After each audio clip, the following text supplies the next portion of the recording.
नबी करीम अलैहिस्सलाम नमाज पढ़ा रहे थे, जोहर की नमाज थी या असर की नमाज थी, सही मुस्लिम में मौजूद है। हजरत अबू हुरैरा फरमाते हैं नमाज पढ़ाते पढ़ाते नबी पाक ने कदम आगे किया, नमाज पढ़ाते पढ़ाते कदम आगे किया और यूं हाथ उठाया फिर वापस कर लिया।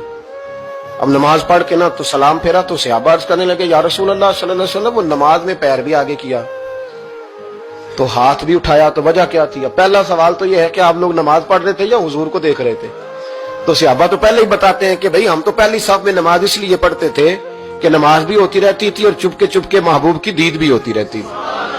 हुजूर से पूछा या रसूल अल्लाह, वो नमाज पढ़ते पढ़ते कदम आगे बढ़ाया आपने तो फिर पीछे कर लिया, क्या था? और हाथ उठाया तो फिर आपने नीचे कर लिया। तो नबी करीम फरमाने लगे नमाज पढ़ाते पढ़ाते जब मैंने कहा ना समी अल्लाहु लिमन हमीदा, अचानक मेरी नजर उठी तो जन्नत में चली गई। नजर उठी तो जन्नत में, तेरे लिए 2-4 कदम अर्श बरी है। तो महबूब फरमाते हैं जब मेरी ऊपर नजर गई ना तो मैंने देखा कि अंगूरों का एक खोशा लटक रहा है जन्नत में, तो मैंने हाथ बढ़ाया कि तोड़ लूं।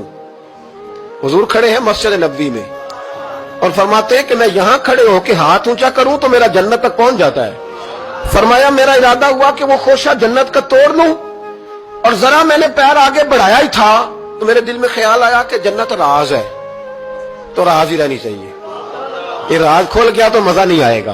तो मैंने फिर वो हाथ वापस कर लिया। सहाबा कहते हैं जब नबी करीम ने ये बयान किया तो हमारे चेहरे न तजस्सुस से खेल उठे, तजस्सुस से। हम कोई बात और भी सुनना चाहते थे तो महबूब फरमाने लगे अगर मैं वो खोशा तोड़ के ले आता और तुम्हें दे देता तुम कयामत तक भी खाते रहते तो तुमसे खत्म नहीं होना था।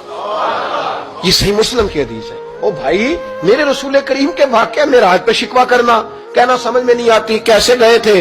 तो तू जो चाहे तो हर शब हो मिसाले शबे असरा, इसलिए कि तेरे लिए 2-4 कदम